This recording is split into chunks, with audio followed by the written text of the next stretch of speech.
Imagine this. It is October 1964. The air in Stockholm carries the crisp edge of autumn. The world of literature, philosophy, and global media turns its collective gaze toward the Swedish Academy. The Nobel Prize in Literature, that storied and prestigious honor, is about to be awarded.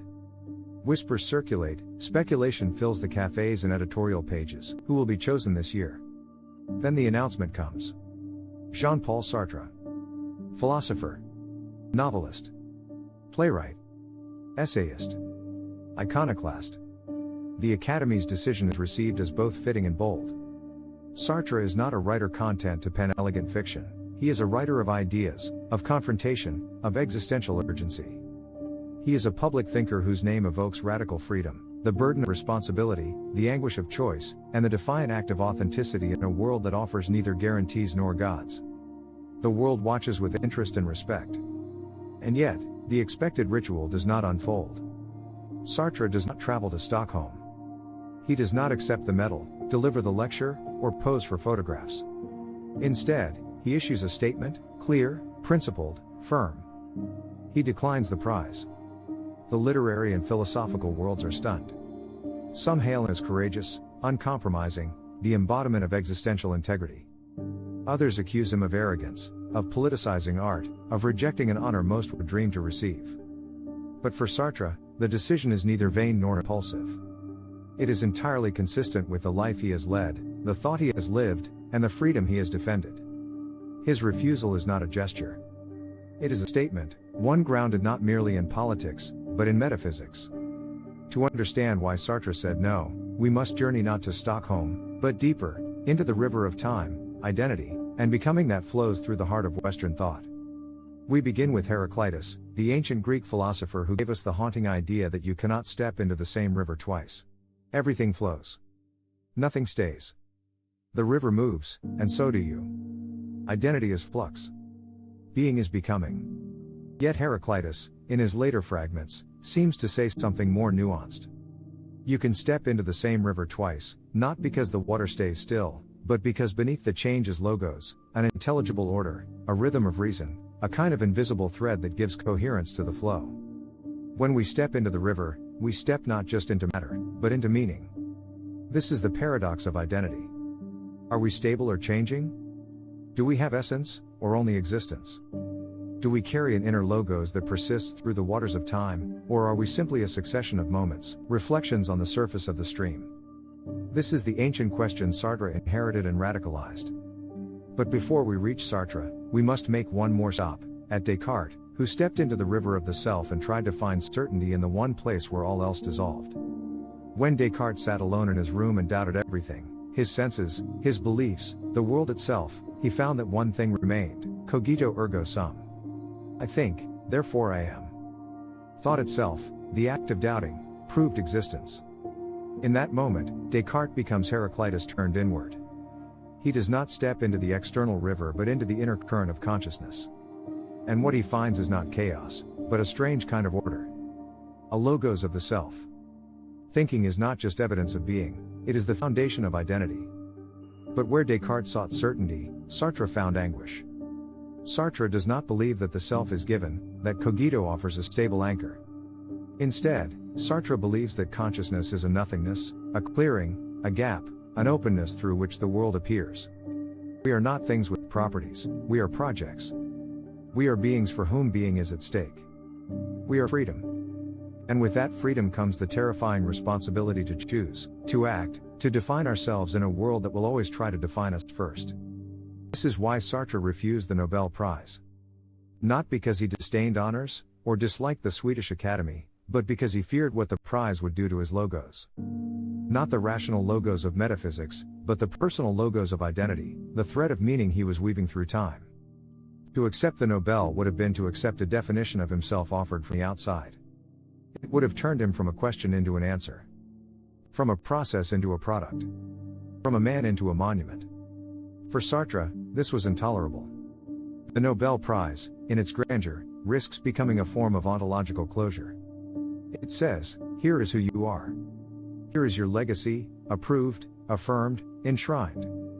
But Sartre did not believe in legacies that could be bestowed. He believed in subjectivity, in action, in engagement with the present. His entire philosophy was a war against fixed identities, against essences, against roles, against the comfort of labels. The prize would have become his logos, but not the one he authored. And so he refused. Not out of contempt, but out of coherence. His refusal was not merely personal. It was existential. It was metaphysical.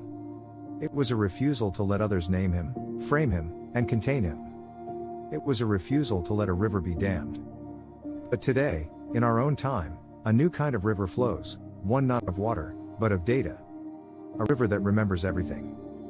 That does not forget, does not forgive, does not flow freely. In this river, you are not stepping into logos, but being stepped on by it. This is the river of algorithmic identity. In this new river of algorithmic identity, Heraclitus would be both at home and horrified. Everything still flows, yes, but the flow is captured, quantified, and fed back to us in the form of patterns. The AI that guides your search results, curates your news, recommends your next song, or writes your performance review does not care who you think you are. It cares who you statistically resemble. It cares what the pattern of your past behavior suggests about your future. It builds a profile, a logos, generated not by introspection or existential commitment, but by inference. This is not the logos of Heraclitus, nor of Descartes, nor of Sartre. This is the logos of the machine. And it comes not to liberate, but to define. Sartre's rejection of the Nobel Prize becomes newly relevant here.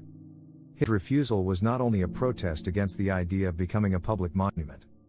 It was a refusal to allow an external system to fix his identity. Sartre understood that to be named by the institution is to be, in some deep sense, claimed by it. It is to allow the world to place a boundary around your becoming. And if a gilded medal can do that, how much more can a predictive algorithm, a social media profile, or a surveillance apparatus? In an age of machine learning, facial recognition, and psychographic targeting, the stakes of identity are no longer philosophical alone. They are practical, political, personal. What would Sartre say about an identity compiled from data points, behavior trails, and digital footprints? What would he say about a self that is assembled by the machine, evaluated by institutions, and sold to advertisers? He would say, perhaps, that we are no longer choosing. We are being chosen. And if freedom means anything, it must include the refusal to be defined by what we have done before. It must include the right to reinvent, to disrupt, to act against the script. Sartre's existential freedom is not just the freedom to move within the stream, it is the freedom to resist the current. We might now ask, is this freedom still possible in a quantum world? And here, the metaphor deepens.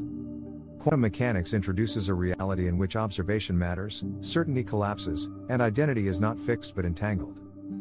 Particles exist in superposition, they are not here or there, but both. They are not this or that, but potentially many things, until measured. The act of observation does not merely reveal what is, it helps to bring it into being. The observer is not separate from the system. The subject and the world are entangled. This quantum reality, strange and counterintuitive, strangely mirrors Sartre's existentialism. For Sartre, the self is not a thing among things. It is a relation, a lack, a project.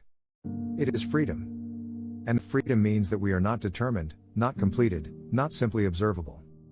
To be conscious, for Sartre, is to be in a kind of superposition, not reducible to any single role, not definable by external categories, not capturable by a snapshot. We are always more than what we have been. Always not yet. And so Sartre's refusal of the Nobel Prize becomes, in a sense, a quantum gesture. It is a refusal to be collapsed into a single position. It is a refusal to be observed and thus pinned, defined, located. It is the insistence that one can remain in a state of freedom, of indeterminacy, of radical becoming. He chooses not to be measured, not because he disdains the prize, but because he fears the reduction that comes with observation. The measurement collapses the wave function. The prize collapses the person. The resonance deepens when we consider the observer effect. In quantum theory, the act of observing changes the outcome.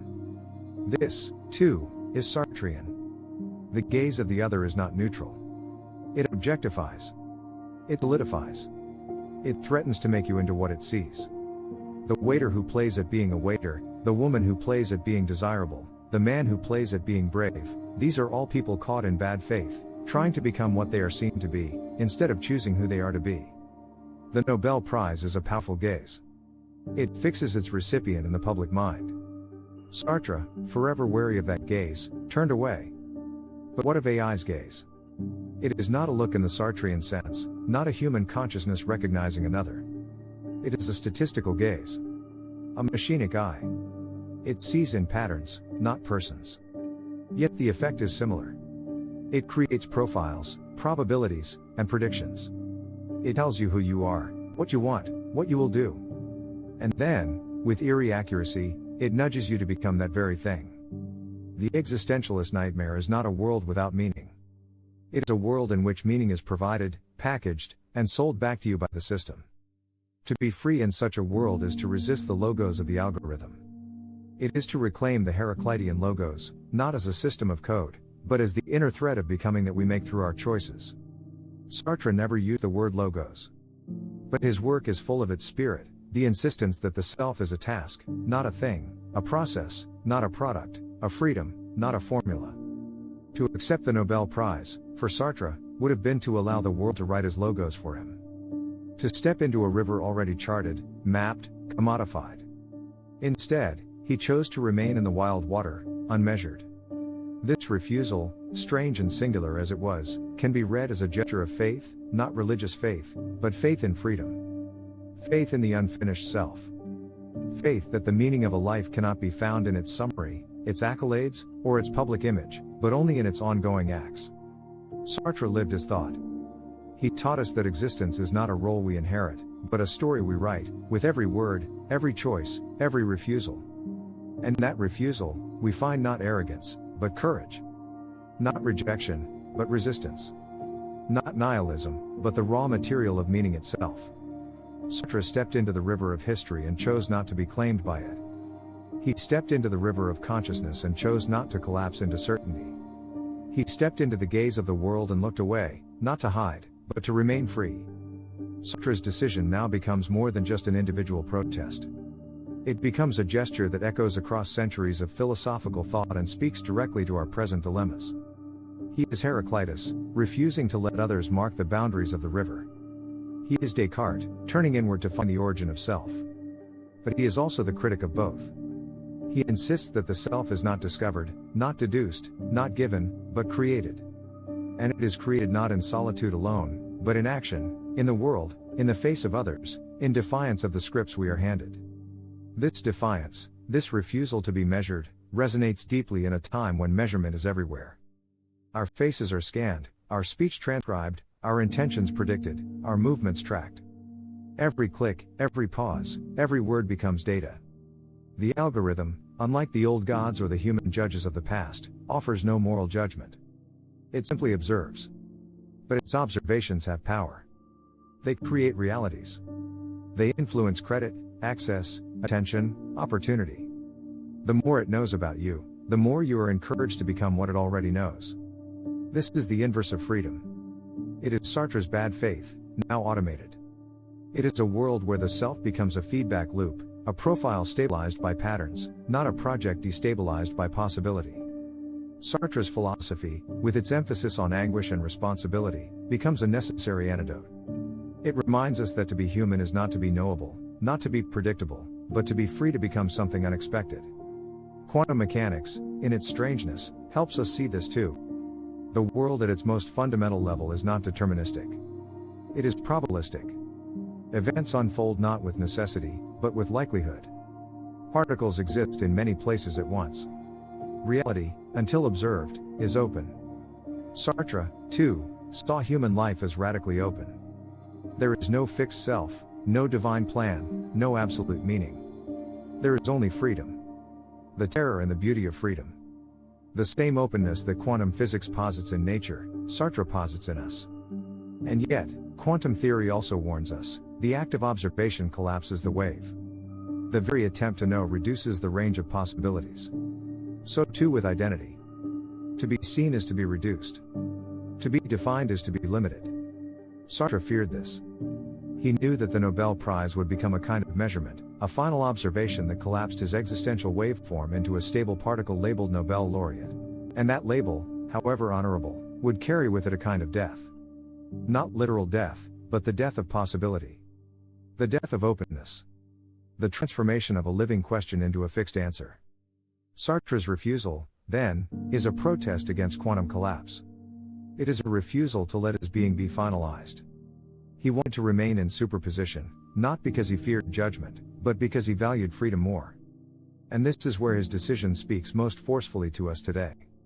We live in an age that encourages performance over presence, metrics over meaning, convenience over commitment. We are told to build a brand, to optimize our image, to curate a life that others can measure. But what if true identity cannot be curated? What if it must be lived, in tension, in contradiction, in the refusal to be simplified? Sartre reminds us that to live authentically is to say no as often as yes. It is to reject honors if they compromise integrity. It is to decline the roles that others write for us. It is to walk away from applause when applause becomes a trap. It is to remember that the self is not a product to be marketed, but a being to be made, and remade, through responsible choice. And now, more than half a century later, we find ourselves not only reflecting on Sartre's choice, but facing our own. Will we be the authors of our own logos, or will we let the machine write it for us? Will we choose our becoming, or will we be chosen by the systems that claim to know us better than we know ourselves? Sartre said no, not to recognition, but to reduction. Not to affirmation, but to assimilation. And in doing so, he preserves something rare, the space to go on becoming. In a world increasingly defined by automation, surveillance, and stimulation, Sartre's humanism stands as a provocation. It insists that we are more than the sum of our data. More than our roles, our titles, our metrics. We are, each of us, a kind of mystery, not because we are incomprehensible, but because we are unfinished. And that unfinishedness is sacred. The river flows. The water changes. The observer watches. The machine predicts. The prize waits. But still, freedom remains. Freedom to choose, to refuse, to speak, to remain silent. Freedom to act against expectation. Freedom to be misunderstood. Freedom to remain in motion. This is Sartre's gift, not as a theory, but as a life. And so we return to that moment in 1964, not with scandal, not with skepticism, but with awe. A man was offered the world's highest literary honor and walked away. Not out of pride. Not out of disdain. But out of love, for freedom, for thought, for becoming. He refused to be measured. He refused to be named. He refused to let the river of identity be frozen. And in that refusal, he stepped once more into the stream, not to be remembered, but to go on writing himself, one unfinalized step at a time.